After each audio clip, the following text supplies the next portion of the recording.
We should be live on Facebook. I don't see it coming through yet. It claims we are live on Facebook. I'm going to pretend we are. Let's go ahead and start this video. I sure hope that I see it comes up here in just a minute. Tom McCay, your fine host here with 3D Politics. Let me just bring right away David Oldham into the meet. Oh, there it is. 3D Politics is indeed live. David Oldham is now connecting to audio. Are you there, David? I am. How are you doing tonight? Oh, I'm doing good. I always like the beginning. It's exciting and struggling. Chris Steele is already in the waiting room. I found out last time my music was too loud and all sorts of other stuff, but we're making it work right along the way. I've got David Oldham right here with me from constitutionalgrounds.com. And coming up tonight, we're going to be talking about State Question 805. I've got Chris Steele lined up, Oklahomans for Criminal Justice Reform. We're going to talk about all things State Question 805. I want to appreciate everybody for showing up again and those who watch later as well. I am, of course, your fine host, Tommy McCay. Joined with me again, David Oldham. Let's just, Oldham, before we bring him in, anything you got going on we want to bring up before we move right into the show? Well, maybe we'll cover it later, or maybe Chris would want to weigh in on it. But President Trump has a new Supreme Court nominee. We need to talk about her a little bit, and she's got some problems, but she also is good in some areas.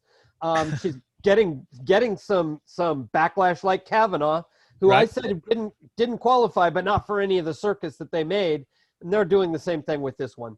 Other stuff. Yeah, they're actually demanding the left is demanding a religious test, specifically prohibited by the Constitution. We're all the way around, aren't they we? don't like a religion. So and then we also need to talk about some things. Gavin Newsom in California has now signed a law that commands transgender prisoners to be housed according to their gender identity rather than their biological sex. Like, that's not going to have any problem. And this is unless the Department of Corrections has security concerns. Well, and one of the things I always enjoy about that particular community is you can join it if you have the money and pick a surgeon. Well, yeah. Well, it's just their identity. It doesn't even. I don't. Even oh, you know. don't even have to pick a surgeon. I haven't read the bill, but I don't know that even even have to have the surgery. You could still have the facial hair, but just declare yourself a woman. And if you're a rapist, you're in heck. Well, I've been called a lot of things. Well, yeah, we do want to give Chris Steele a chance to talk all things State Question 805, but we've got those other things to look forward to. We'll just see if we can bring him in. I'll give the little nod to the deal and see if it works. Give him a little sound. There he is, ladies and gentlemen. Chris Steele, let's make sure your audio is off, Chris, so you need to make sure and unmute yourself. Ladies and gentlemen, please welcome there. It looks like it should be working. You want to say something for us? Yes. Can you hear me okay? There it is. There we go. Ladies and gentlemen, Chris Steele, Oklahomans for Criminal Justice Reform. And I got to say, I appreciate you zooming in with us tonight. Chris Steele, nice to meet you. Do you guys, David Oldham and Chris Steele, met before? Or you meeting for the first time? We are meeting for the first time. I've been looking forward to meeting Chris for a number of months. So I'm very happy to make your acquaintance. Good. It's first time for me as well. Chris, tell us a little bit about yourself, and then we'll launch into the State Question 805. Sure. Well, first of all, thank you so much for having me. What a joy. I'm super excited to get to be a part of your show tonight, your program, and for this discussion. My name is Chris Steele. I'm a lifelong Oklahoman. I have served in the state legislature. I served there for 12 years, 12 long years. I'm also an ordained minister. I'm a former school teacher, and now I work in the nonprofit arena. I work in a nonprofit that provides direct service to men and women that are impacted by the criminal justice system and are in need of a second chance. And then I also work with a nonprofit organization that's an advocacy organization, and that is Oklahomans for Criminal Justice Reform. So I am super excited to have this, and I'm just delighted that you would extend the invitation. Oh, I'm glad to have you. And I will tell you, we always have to work out some tech here, and there is a significant kind of a delay with your signal. So we'll try to be polite and wait for the signal to come in through. So a couple times you're freezing up a little bit. So if there is some disturbance in the communication, you know that may be part of it. And the fact that you're in so heavily on nonprofits, and I want to do an entire show of nonprofit. I want to deal with what I contend with is a problem with the whole idea of nonprofits based on the fact that we're not living in a time of surplus wealth. But that is an entirely different subject at a different time. Chris, I really appreciate you being here. So just tell us about 805 and what it is and what is going to be the impact in your mind.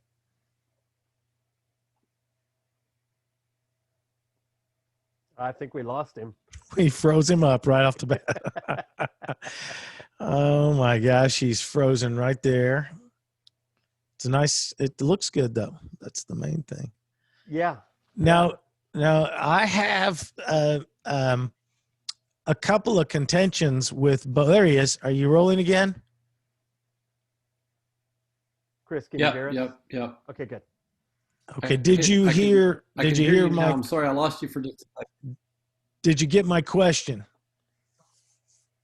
I'm sorry, I did not. No, okay, so we just want to go. It? Just launch right into 805. What it is and what you think it's going to do.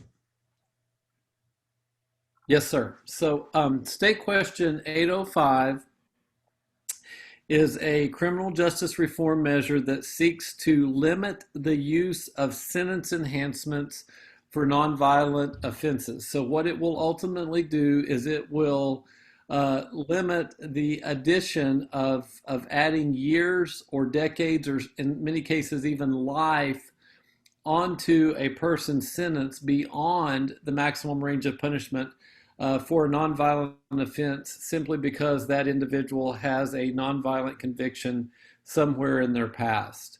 I would say that State Question 805 is not a free pass. Individuals who are convicted of crimes will still go to prison in Oklahoma up to the maximum range of punishment for that offense. And State Question 805 does not apply to anyone convicted of a violent crime or a sex crime. Okay. A couple of things there that I want to point out. When you say the numbers of years, decades, even life for nonviolent offenders, and you would be talking about burglary, larceny, motor vehicle theft, fraud, and other property crime ish. Well, so burglary and I'm sorry, and I apologize for the delay. If I interrupt you, I promise it's not. No, go. By, I'm gonna my intention. I'm just. You're not. It's me staying out of your way as best as I can to get what you're talking about. Yes, sir. So I just want to point out that burglary in the first degree, meaning that when somebody breaks in and another person is present, that is a violent crime.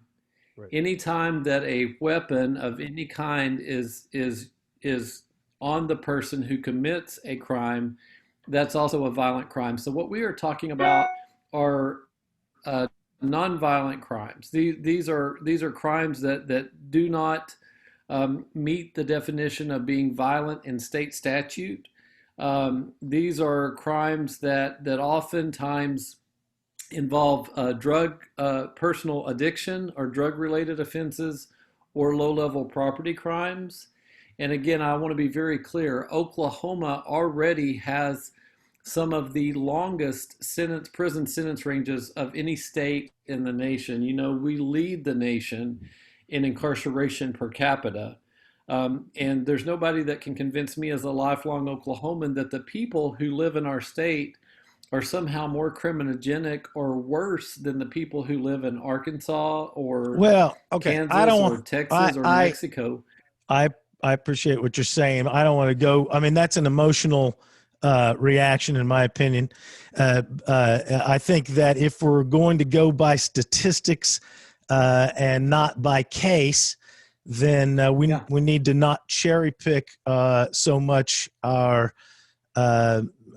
statistics. So I pulled up statistics from the U.S. Department of Justice Office of Justice Programs Bureau of Justice Statistics, November 2018, and the average time, well, I should say medium time spent for non-violent offenders is like 12 to 17 months on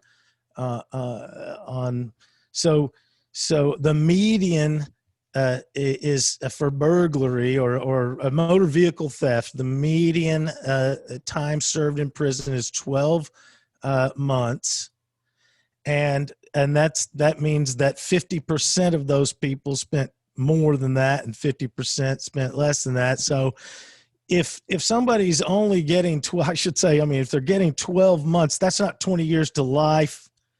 I mean, and that's the average for nonviolent. Even a murderer doesn't even spend 20 years in life. They don't spend more than average time served by state prisoners. What was it? They don't serve 54% of their time. Even murderers. Seems like the reform needs to be in the violent area, not in the nonviolent area. So, Tom, you're raising a good point. You're reading the statistics that are the national average. Right.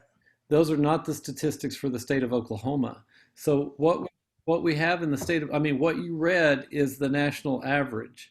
Oklahomans, nonviolent individuals convicted of nonviolent crimes in Oklahoma will spend up to 80% longer in Oklahoma prison for the same crimes that you just referenced for any other state. And there's just no evidence that would suggest locking up an individual for decades, for 80% longer beyond the maximum range of punishment is anybody's best interest. It doesn't result in lower crime rates. It doesn't result in improved public safety, but it does cost the taxpayers of Oklahoma a fortune.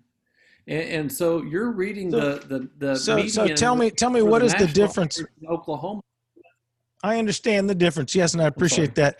The average time, according to this federal thing, again, if we're going to bounce statistics back and forth, we're going to talk about that because really we don't have law based on percentage statistics, and preventative measures is based on, we go by case law and precedent, but the average time served by state prisoners released in 2016 from initial admission to initial release was 2.6 years.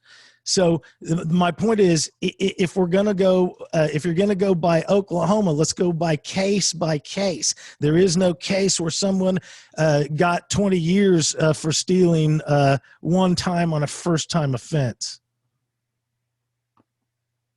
Oh, yes, there is. Who? We have one. Individuals that are serving 30.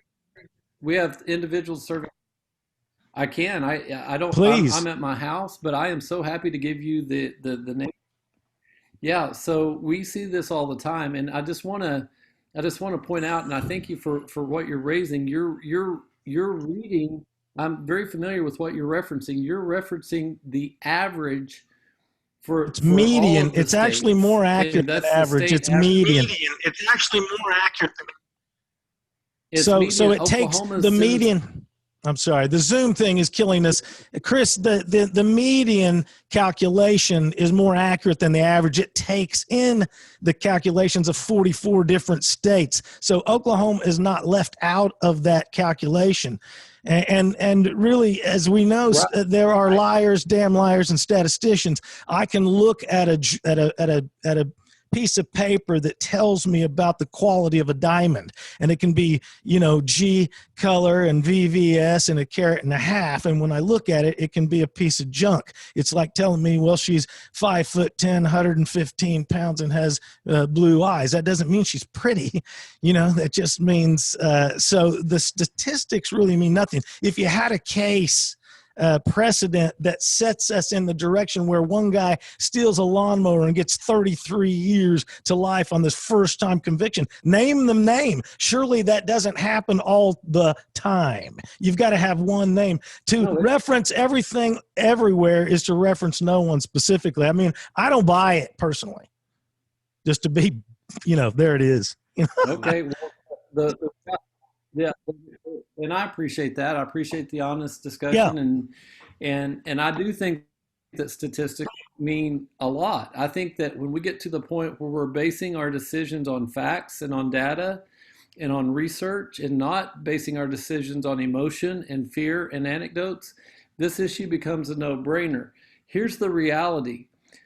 Oklahoma this fiscal year, appropriated over $628 million to the Department of Corrections to incarcerate individuals in our state. I mean, my goodness, we are leading the world in incarceration per capita. And Tom, it's not only the fact that we send more people to prison, we send people to prison for a heck of a lot longer than any other state in the nation. I mean, we've got all, that's not even in dispute. So what there's no evidence that Oldham, sending what do you got? Oldham. Chris, so what you're saying is the median numbers that Tom was reading are actually, Oklahoma is helping drive those numbers up rather than, fair, than them being just in there. We're helping drive those numbers up. It's like the curve in school. Okay. Okay, so what is the difference in this on average? Here's an average.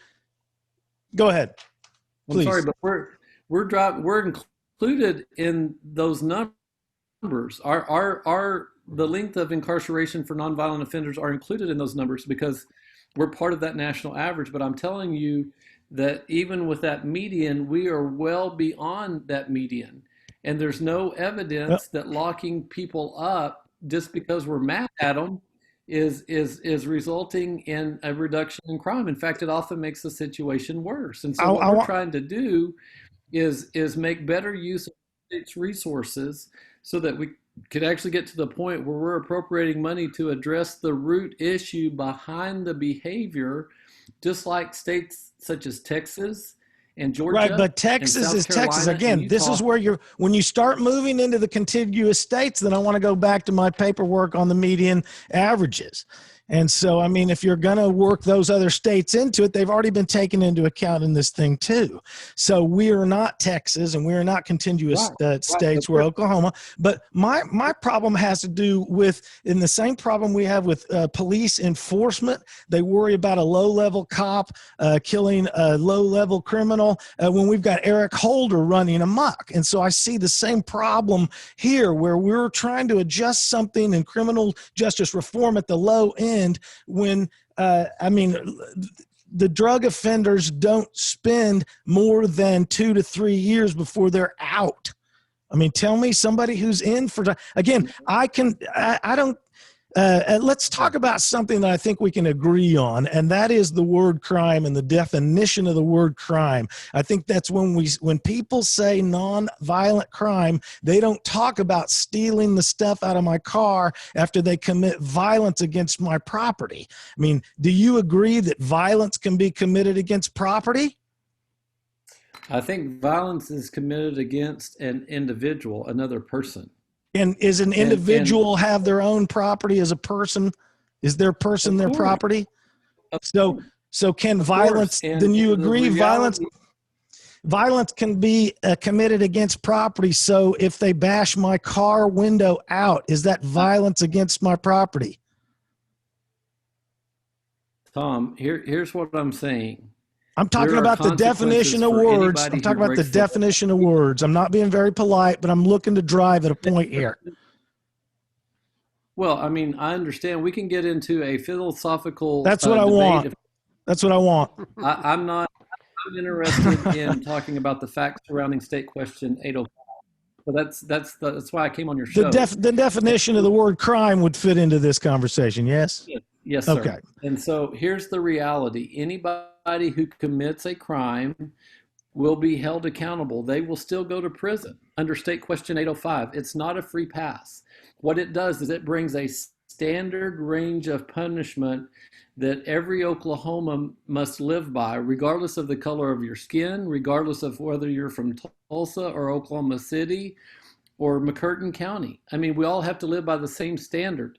And so right now, what we're seeing in Oklahoma, and I'll go back to Texas, because Texas is actually bringing down the median that you just referenced, because they have brought their sentence ranges down. And as a result, they're freeing up resources that are being invested in treatment, in mental health care, in job training. I've heard that argument. And the same. The state of Texas has a crime rate. The state of Texas, their current crime rate is as low as it was in 1968. This is the same. And I'm just telling you that if the state of Texas can figure this out, so can Oklahoma. But because they have it figured out, may also get into the way that they run their budgets. It's the same argument you're giving for this and pinning Oklahoma against Texas is the same argument the education system gives. And the fact is, we bring the money in a different way and we spend the money out in a different way in every state. So you can run the numbers and the statistics. And I'm not trying to deny your point. I'm trying to explain that I think the bigger criminal justice reform should be done on the bigger end. People who murder people spend an average of 15 years. A life sentence is not life sentence. I mean, the criminal justice reform needs to happen at the bigger end of crime. It seems like Oldham, please save me, because I'm not buying any of it. Well, Tom, the question actually is for you, because when you read the state question, it's saying that we want to have up to the maximum allowable time for punishment for each crime. What this bill is doing, what the proposed amendment is doing, is saying that we're not going to have the enhancements that make you, because you're a second or third offender, that it's going to jack your time up out of range of conceivability. Now we've talked about David Ware here in Tulsa. Okay, he's a multi-time felon. Sometimes the felonies were bogus, as I would argue. They're non-crimes that he was declared a felon over. Possessing drugs sufficient for intent to sell, right. That kind of a thing. That's not a felony in reality, but he will now be looking at enhancements because of that. And the question is that right? I say constitutionally, no, it's not. And because it violates our 14th Amendment protections to have equal justice under the law, to equal protections under the law. We don't. Okay. Now, this is not to declare any sort of that criminals should deserve a break, because I don't think they do. I don't think they should. What I think is we're doing it all wrong. Sure. They're not having to make restitution as they should, and so forth. But I want to make sure that we get clear what 805 is really doing. We're only talking about the enhancements here. We're not talking about the punishment for the crime. Right. Am I correct on that, Chris? Okay. Hey, if you're just joining us or sticking around, Chris, hang tight just a second while I reset. You're listening and watching 3D Politics. Tommy McCay, your verbal Viking, plunderer of the conversation, out of control, just absolutely smashing everything around. David Oldham here to help me out and bring me back a little bit. Chris Steele, nice enough to stick around from Oklahomans for Criminal Justice Reform, teaching me about 805 and how I am wrong about these things. I'm not an easy sell, and yet these guys both have a pretty good argument. I want to hope that Chris Steele can stick around for a more segment, because I've really kind of taken away a lot of your time. I hope you don't have dinner planned or anything, but maybe you can hang out with us a little bit. Chris, again, I appreciate you withstanding my onslaught. So I thought we were going to agree on the definition of the word crime, but I've already just, ruined the rapport. I think that when they say drug trafficking, et cetera, those are vices. Those are not crimes. I was looking for some agreement there, but the thing that I think you and I disagree on more is the idea of what is violence. And if you don't want to get, essentially, I understand. Well, Tom, there is a legal definition for that, and that is statute. And that is that property crimes, unless you're attacking, violating the, like Chris said, burglary 1 is burglary, a property crime, but with somebody there where there is an attack. Okay. So I get it. There's a definition. There's a legal definition, not the philosophical one. Yes, Chris. Chris. Yeah, I'm disagreeing. So what we have based our reforms on are the legal definition that is established by the state legislature as to what constitutes a violent crime. That's what we're going on. I understand. That law already exists. So when the enhancements usually come in, I thought, were at the sentencing time. So I go to jury duty. I listen to this guy's drug trafficking problem. I don't think he's that bad of a guy, but they go ahead and convict him because he's carried out this vice of trafficking drugs. Then we go into the sentencing. We find out, well, gosh, he pointed a gun at a guy when he was 18, and then he robbed a Quick Trip, and then he did all this stuff. Tom, and so I'm sorry. I'm just asking the sentencing. That was my own experience, but so how does 805 fix? That my scenario, my anecdote. Okay, so if a person has ever been convicted of a violent crime, 805 does not apply to them. Their sentence can still be enhanced. So this only applies to the individual who has ever only been convicted of nonviolent crimes. That's so in the scenario that you just laid out, if a person has ever received a gun charge, that's a violent crime according to Oklahoma statute. That person's sentence can still be enhanced under State Question 805. This is a pretty narrow reform. It's a pretty modest reform.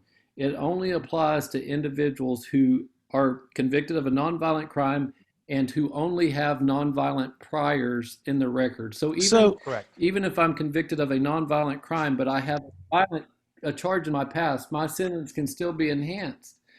To me, I'm telling you, here's the reality. There's no evidence. When you say, there's no Chris, evidence that enhancing my sentence. Right. And that's philosophical. That is philosophical. When you say that this is happening all the time, these sentences, but then you follow that right now with this is a very narrow modification, then clearly, to me, that seems like a disconnect. I don't see that this is affecting that many people if it's that narrow of a modification. It only applies to people who have been convicted of nonviolent crimes and who have nonviolent convictions in their past. But Tom, here's the thing. Sentence enhancements to nonviolent offenders in Oklahoma are applied in 4 out of 5 cases. They're applied 80% of the time. And we're talking about sentencing a person to prison beyond the maximum range of punishment. Again, if there were any evidence that would suggest that sending a nonviolent criminal a person convicted of a nonviolent crime to prison for decades, and that somehow reduces crime, there's just no evidence of that. And so the reality is this: we have to understand. We have to be smart. We can be just as tough, but twice as smart on crime if we'll just apply the research to it. So I've got a question in this. Please, yeah, Chris. You said that the enhancements are used 80% of the time. Is this for all offenses? Yes, first, second, third offenses, or what? Because There is a maximum, this- statutory maximum. If this is an end around using enhancements, then that should be clearly illegal. But I mean, Right. it should already be illegal. We're only talking. Right. Yes, sir. I'm sorry if I'm interrupting. I'm so sorry. I don't mean to be. No. That was me. The reality is for individuals convicted of a nonviolent offense who have a prior nonviolent offense in their record, their sentence is enhanced beyond the maximum range of punishment in 4 out of 5 cases in Oklahoma. Okay. I mean, it's just overutilized, and you're exactly right. It shouldn't be allowed. I mean, if the range of punishment, and Tom, maybe we can agree with it. If the range of punishment is not sufficient, if 0 to 10 years or 0 to 15 years is not sufficient, the legislature can ultimately, adjust that range of punishment. But the reality is, we all ought to have to live with the range of punishment. And and not only that, we have to get to the point, if we're ever going to actually help a person move beyond a troubled past and move forward in a positive, productive way, we've got to address those core issues that are driving the behavior, and we're just not getting it done currently in the state of Oklahoma. We're spending all of our resources on mass incarceration, on warehousing, and it doesn't. Without getting too philosophical, typically, if you understand human behavior, which is what law is dealing with, first-time caught offenders are typically, that's the first time they got caught. Would you agree with that? I'm sorry, Tom, could you repeat it? First-time caught offenders are offenders that have offended, and this is the first time they got caught. It's not that this is the first time they have offended. That is human nature. Typically, I think this is backed up by law enforcement individuals. When you catch someone doing something, it's because they got caught for the first time. No? I'll even go as far as to say that the biggest difference between the person who is incarcerated and the person who's not is that the person who is got caught. I mean, I'm telling you, the reality is all of us some stumble at some point in life and need a second chance. I mean, I am very, very thankful that I am not known by my worst moment in life, and I don't think that we ought to punish a person for somebody's got to do it that they've already paid their debt for, a mistake that they've already served their time for. I'm sorry. Again, so clearly, if they've already served their time, you're giving them license to do it some more with more time served. I don't understand if they've. So I got a better question than that. I tried to hold it. Just hold it, Chris. I tried to go through my anecdotal experience of jury duty, and you tried to nullify my experience before I could end the story. My personal experience was we were not allowed to know about the prior issues during the sentencing of the drug trafficking. We knew nothing of any priors, and we're not allowed to know of priors until the sentencing. I'm asking you about 805. If these extensions or enhancements are being added, is this in front of a jury or is this in front of a trial judge? When during the trial are the enhancements brought about that bring forth the information about priors? At the time of sentencing. So we won't know during the trial, only during sentencing. Correct.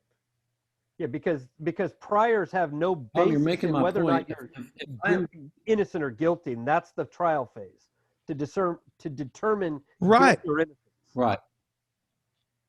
And so when we get to sentencing, we find out the problem. Then it's not a first-time offender; it's a repeat offender if there's priors. Right. Tom, listen, I don't think we disagree on this point. If I'm guilty, then I should face the consequences for the offense that I'm found guilty of. If it's discovered that I have a prior after that at the time of sentencing, you have an entire range that is statutorily established that you get to decide how much prison time I serve. But it's for the crime that you convicted me of. You can take my past into account, but it's just not that you can arbitrarily decide, okay, Chris, I don't like the way that you comb your hair, or I don't like the color of your skin, so I'm going to add on an additional 20 years beyond the maximum range of punishment because I don't like you. That's not, that's. Well, I didn't realize that this had anything to. Okay, I thought we were talking about crime and violence. I didn't know we were talking about skin color and hair stuff. Ladies and gentlemen, you are just joining us or staying tuned. You're listening to me and Chris Steele and David Oldham. Tommy McCay here, your fine host with 3D Politics. David Oldham with ConstitutionalGrounds.com and Chris Steele representing Oklahomans for Criminal Justice Reform. Chris, I hear a lot of rhetoric around a lot of statistics and contiguous states and the criminal nature of people, but which is very philosophical. When I press you philosophically, you don't want to talk about that. So I want you, can you give me any specific case of a person who you are talking about that you need to protect that is literally did one thing wrong? This is what I understand, how it's a first-time offender, but they've got priors and they get enhancements. So tell me the person give me one case I can look up. No. So Tom, let me be clear. So we're talking about individuals who have a prior conviction in their past. So this is not a first-time offender, but I would also tell you that we have cases, and we're not even getting into this, where a first-time offender is sentenced to prison for a really long time. But what we're dealing with is sensationalism, Chris. I'm sorry. I don't believe it because I don't hear a name put with it. And so I don't believe just anything you say. It's sensationalism. I could say, and it's just as good as you saying it happened. Go ahead. Sorry. Welcome to 3D Politics. I guess, Chris, what he's looking for, and do you have it on your website, like testimonials of people who've experienced what you're working to correct? A person, yes. Absolutely. Yeah, absolutely. You can go to our website, Yes on 805, and find testimonials of people whose lives literally have been ruined the use of sentence enhancements. We have drug court. We have drug court and these things. We also have millions of dollars that go to the mental health, et cetera. Not near. So really, we're spending. Listen, I am a Republican. I am a conservative. What about the Constitution? That's. Listen, I think that there is. It's mind-boggling to me how individuals who consider themselves to be conservative are okay with wasting money on a system that's not doing what it was intended to do. I mean, it's big government. We are ruining people's lives. And I can't think of a more scary phrase than "you are under arrest," and then to know that your constitutional rights can be taken away. And there's a range of punishment that is established by statute. And just because you have a previous conviction that you may have already paid your debt and served your time, your sentence is going to be extended beyond the statutory range of punishment.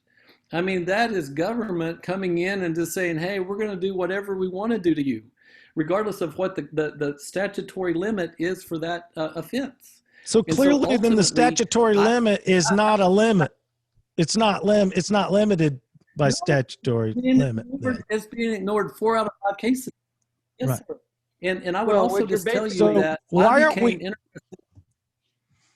aren't we suing instead of trying to change the law? It's me. It's my problem. It's my fault. Oldham, why aren't we suing instead of going through this reform thing?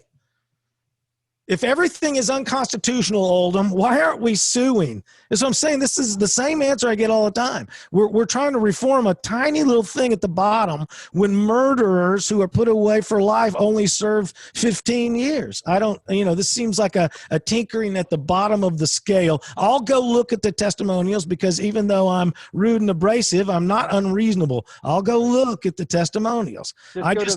Go to their link. It says voices, and there's six testimonials right there that I just looked up in the last 30 seconds. Sure. So it's all easy to find. The answer is oftentimes people don't have the money or the wherewithal to be able to make the cases. Remember that the statute says that you're basically facing two charges. If you right now, if you are a second-time offender or a multiple-time offender, you face two charges, not just the burglary or the theft charge or the whatever. What you now face is, at least at sentencing, you face the charge that you are guilty of, and then you face the fact that you are now a multiple-time offender, and then that is going to get thrown in. There is no trial for that. That's just, okay. Hey, we say. So there's not a second trial, and he just gets added. So constitutionally, I have a problem with that.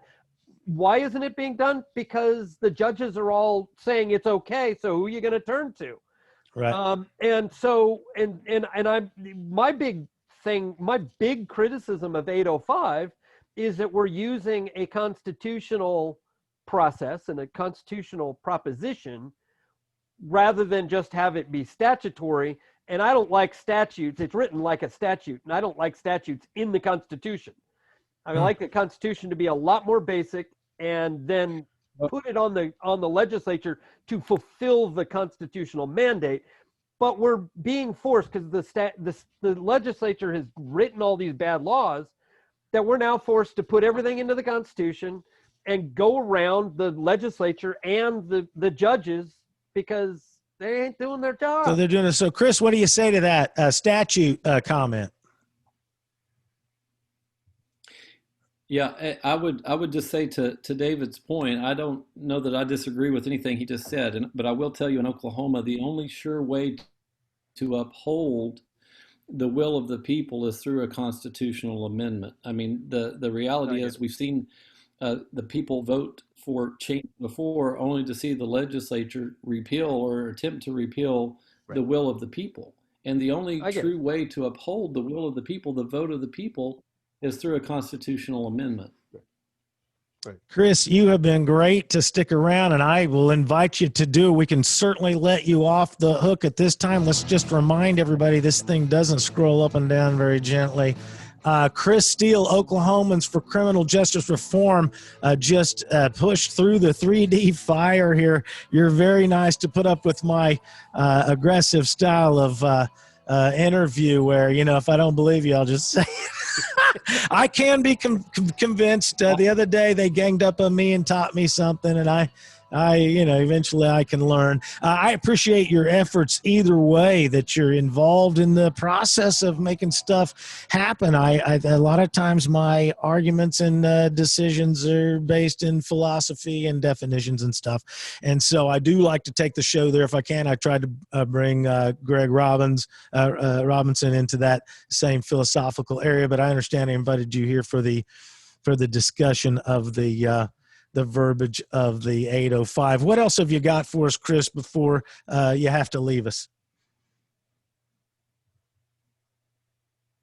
I just want to say thank you so much for the opportunity to come and talk about this state question. I think it's very important.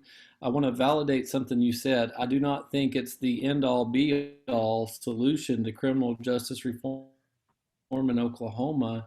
I think it's only the next step in trying to create a system that is actually responsive and just and does what it is intended to do. And that is to hold people accountable, but to also provide second chances and an opportunity at redemption, restoration, and reconciliation. And I want to say thank you again for having me on your show.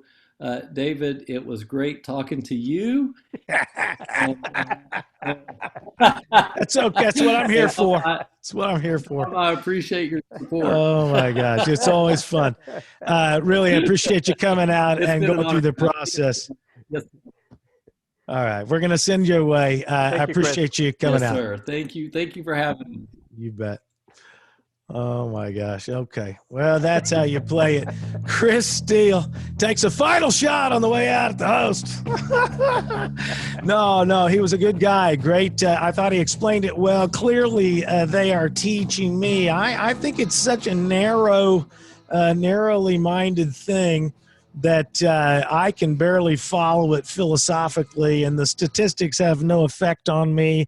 Contiguous states have no effect on me. Right. So Right. these comparisons, they like to compare, and it's not a shot at Chris Steele. I've seen it in it is a standard procedure of moving legislation in the wrong direction, I think, by saying, well, the teachers in Texas make X amount of dollars. The teachers in Texas get paid a different way. The whole money, everything goes differently in different states. So you disagree with maybe the way he's choosing to sell it, but maybe the ultimate thing here is, do people who are convicted of crimes, should they face enhancements that allow them to face a harsher punishment than somebody else who's been convicted of the same crime? And because it's left to a jury to decide, that it's not standard. right. That's the question, and that's what this is addressing. I personally am voting yes on 805. Okay. And it's because there must be a standard that is across the board, and that is not left to the same subjective, you're calling it philosophical, but subjective opinion that would take and make somebody have more than less. Okay. So now mind you, excuse me.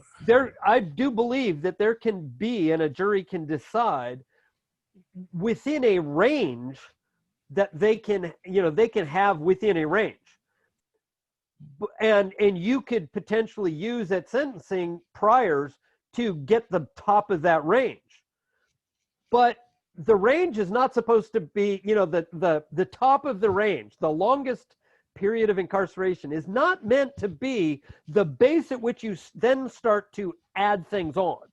And that's their argument, because that's the way it's being used right now. That is the way that our prosecutors and our judiciary is using it. They're going to the maximum. So let's say you have embezzlement, and they do 20 years, but you've had some other charge, whatever it was, nonviolent. Now they take that, they just automatically go to the 10 years, and then they start adding enhancements from that 10 years. And that's what this is trying to stop. It's saying, okay, you've done it twice. You shouldn't have done it in the first place, and you shouldn't have done it in the second place, or however many times it is, but we're not going to use the maximum as the base to then start hammering you. I understand. There's probably a great sports analogy somewhere, or a card game that won't allow you to go with points beyond some thing based on one roll. It's pretty far out there, but Blake Barber ought to get it. He's so mad at me for being stupid. Oh my God. Like, Tom, you're an idiot. Click, click, click. So actually, David, I think that's why you're here, is because you actually, I think it's being, I think you present it better than I've heard from my hearing so far. I see now. So to correct my previous understanding when Chris was on the show, this is a modest adjustment because of the nuance of the law, not because it affects so few people. Correct. And it's necessary because it doesn't affect just a few people. it actually affects, like he's saying, up to 80% of those who've been in God, twice. yeah. Now, mind you, we're talking about people who sometimes their first offense is a drug offense. Right. Okay. A non-crime. Now they're facing a second offense. Okay. So it is a modest attempt to fix a wrong. It's not getting to the fact that we are still convicting people of non-crimes, and that we have to get to. So, But right. it's kind of like the walk before you run thing that a lot of people tell me. And David, you got to do things incrementally. You can't just go for the jugular.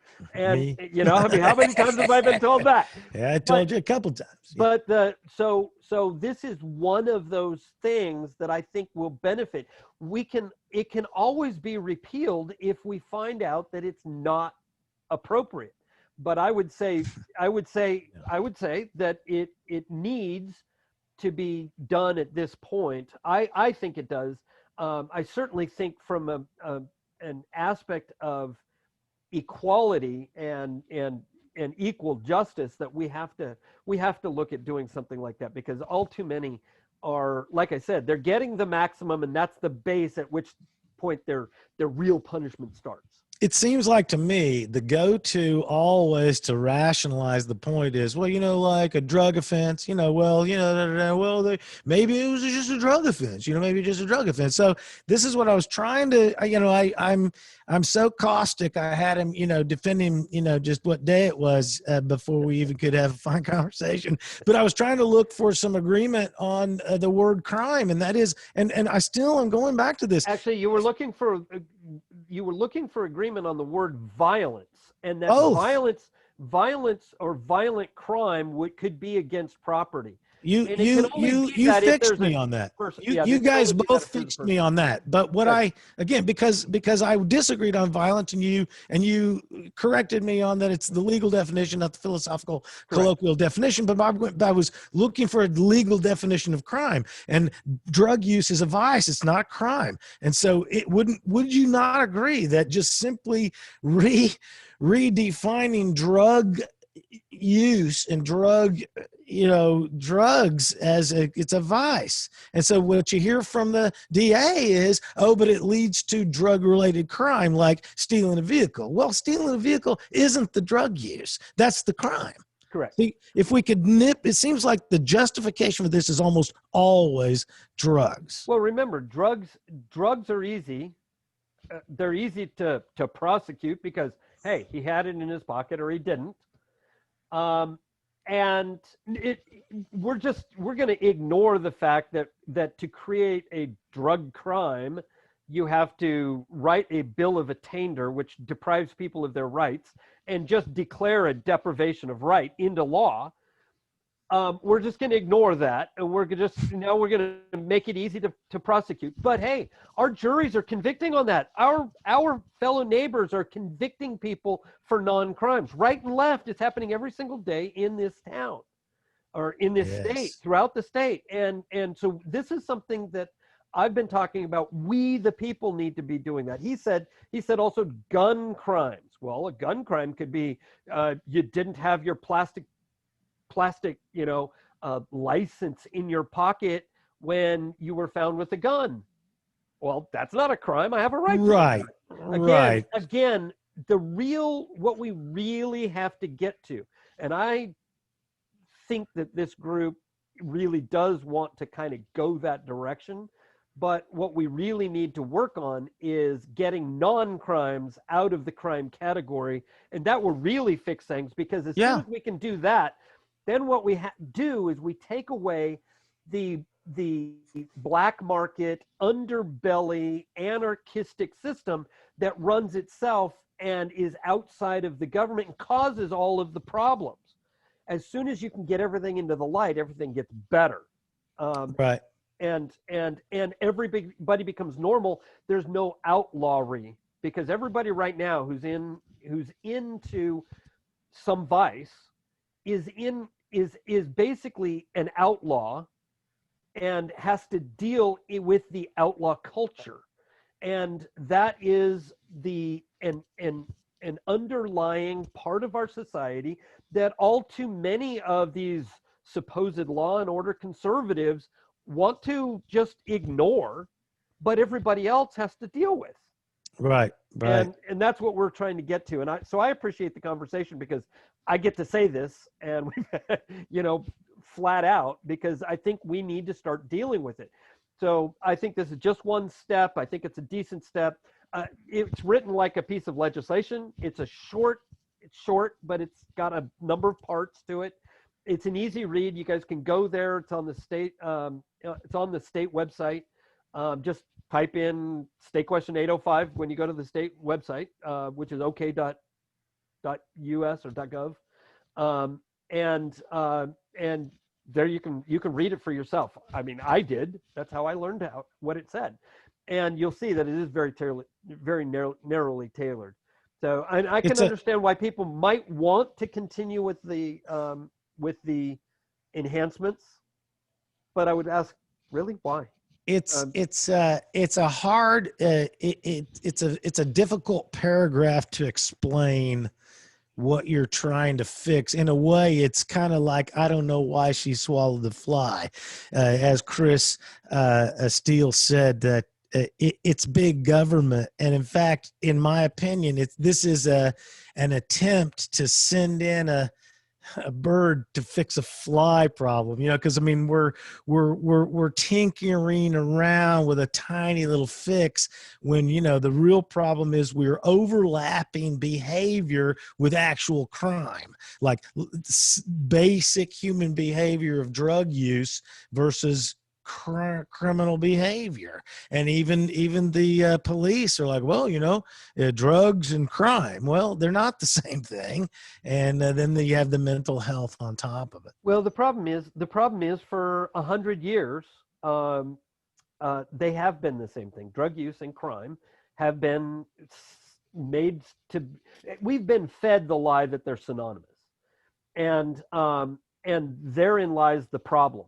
And it's going to take some more time yet to get through to some people, but I think feelings and mores are changing, and we're going to be able to get to those things sooner than later, because just I think things are going that direction. And I hope that our program here is helping in that. Well, it's helping me right off the bat. I mean, I'm not here to, know it all and everything. I'm here to press my hard opinion, have somebody teach me something. I've listened and learned and followed this thing to get ready tonight. And Oldham, you said it better than anybody so far. I understand now. I will, eventually think of the sports game analogy or the card game that has a rule that says, you can't push more points in one roll. And that's basically what 805 sounds like it's doing, is like there's a maximum sentence that is being exceeded, which means it's no longer the maximum. And the way it's being exceeded is through kind of a loophole of punishment or sentencing. Correct. And so it's allowing the numbers to rack up in a way that are not fair to the actual case. So I get what you're saying. So anyway, we pretty well pressed this issue. You've taught me a lot about it. I don't know. I have to read some more about it and think about it. I think, Oldham, you've got it better said than almost anybody. But what else is going on as we move through the final portion of the show, ladies and gentlemen? Tommy McCay, your fine host, being able to be taught as well as guide us through the hour.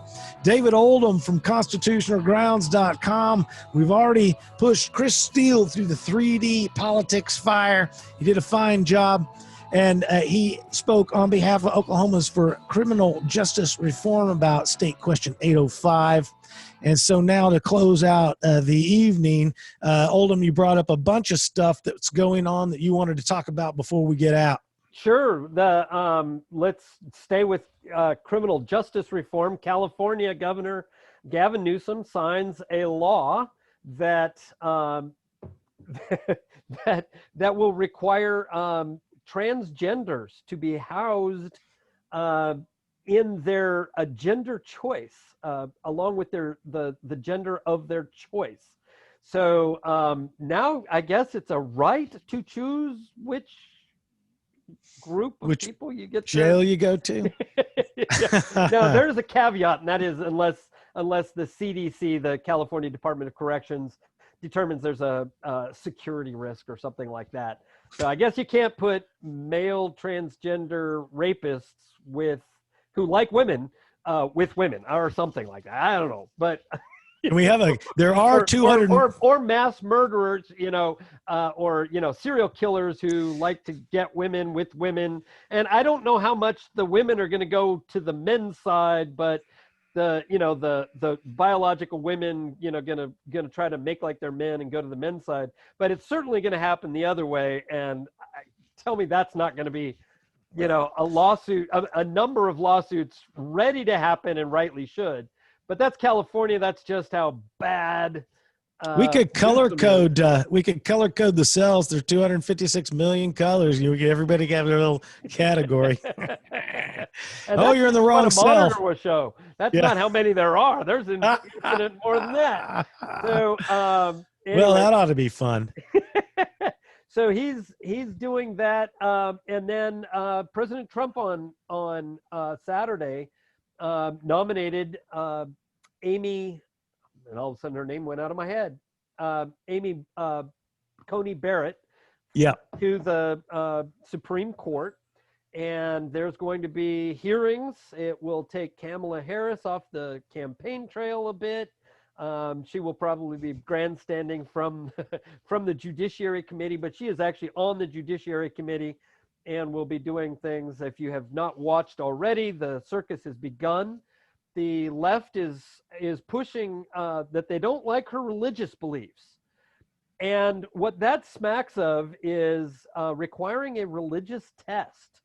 Now, mind you, it's requiring that there be, a lack of religion, but it's still a religious test for a nominee of any position.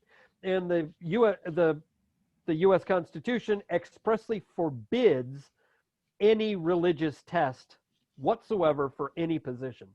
So where is that? By the way, I've heard you say that a number of times. Do you know right off the top of your head where that is? I'm drawing a blank. I'm going to be mean to him. I'll be mean to you. No. Oh yeah, you show me. Constitution. I doubt it. It is Article 6. I was right. Okay. And it's the last clause of Article 6 that no religious test. Okay. So there you go. There. And that's for any federal office, correct? Let's read it. It says the senators and representatives before mentioned and the members of the several state legislators and all executive and judicial officers, both of the United States and the several states, shall be bound by oath or affirmation to support this Constitution, but no religious test shall ever be required as a qualification to any office or public trust under the United States. So it's United States. Wow. Okay. Nice job, Oldham. Yeah.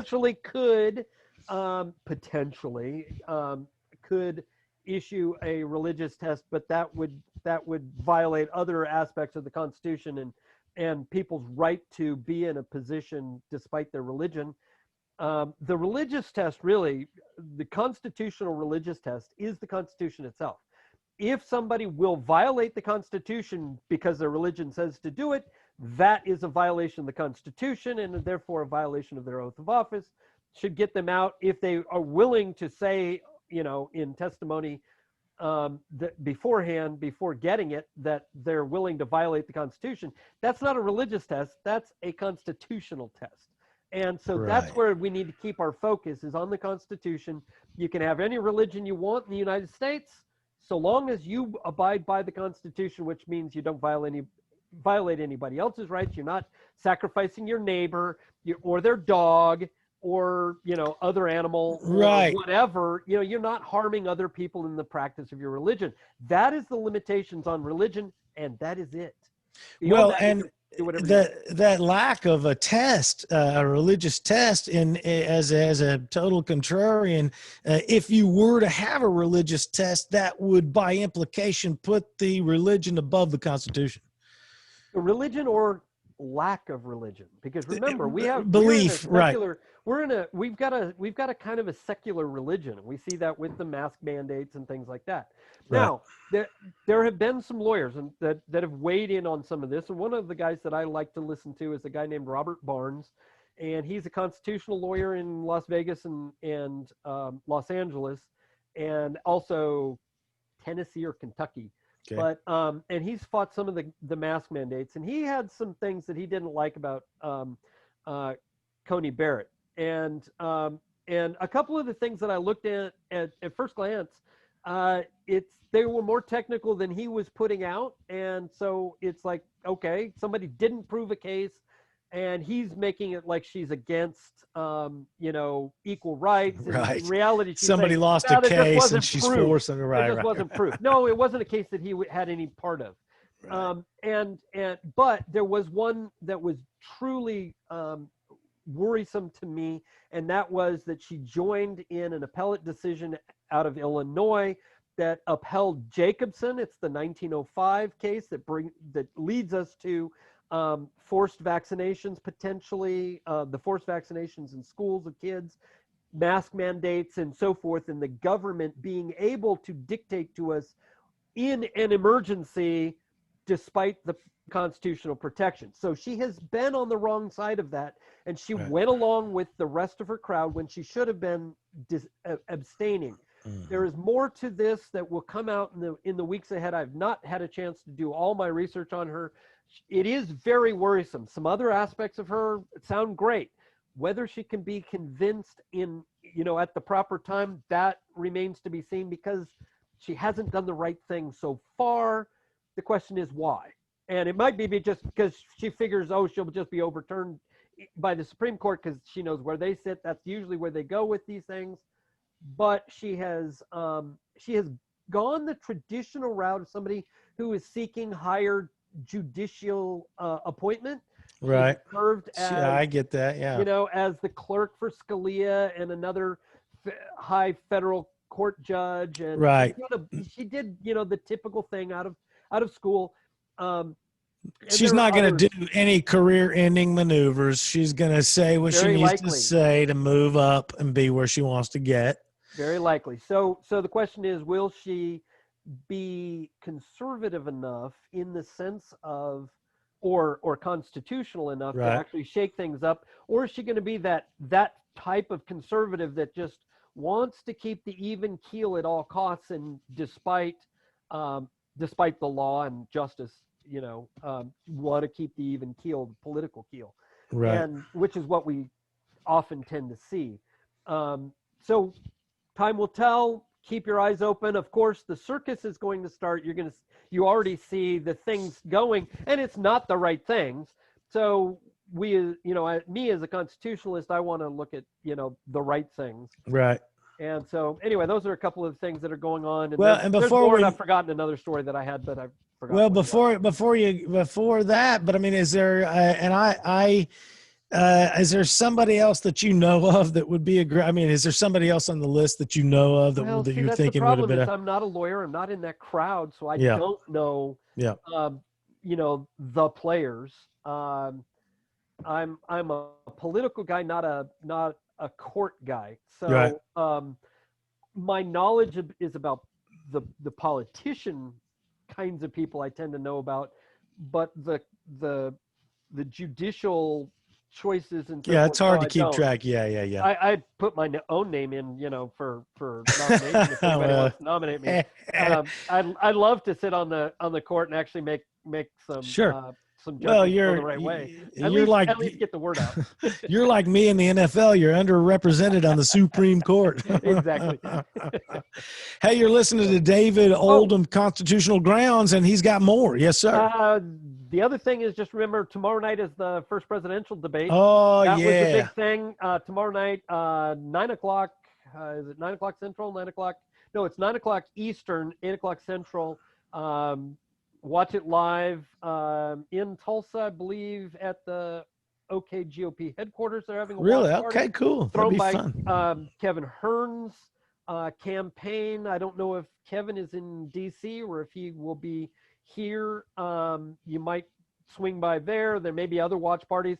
It's going to be an interesting show, but tune in to that.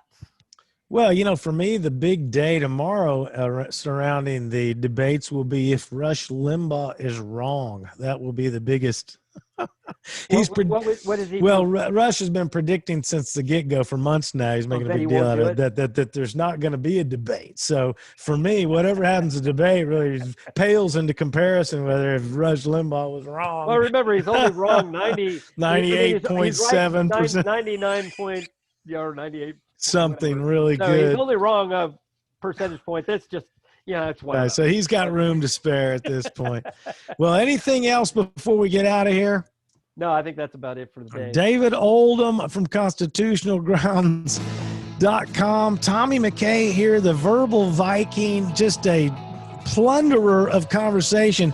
Chris Steele coming in there from Oklahomans for Criminal Justice Reform. I appreciate him pushing. Hey, yes, sir. Before we do that, and talking about this, you reached out to some people to come in for the no side, right? Well, I gave them super short notice. Okay. I did reach out. I gave them an opportunity, but the time they had very little time to turn it around, and we can work on that and see what we can come up with.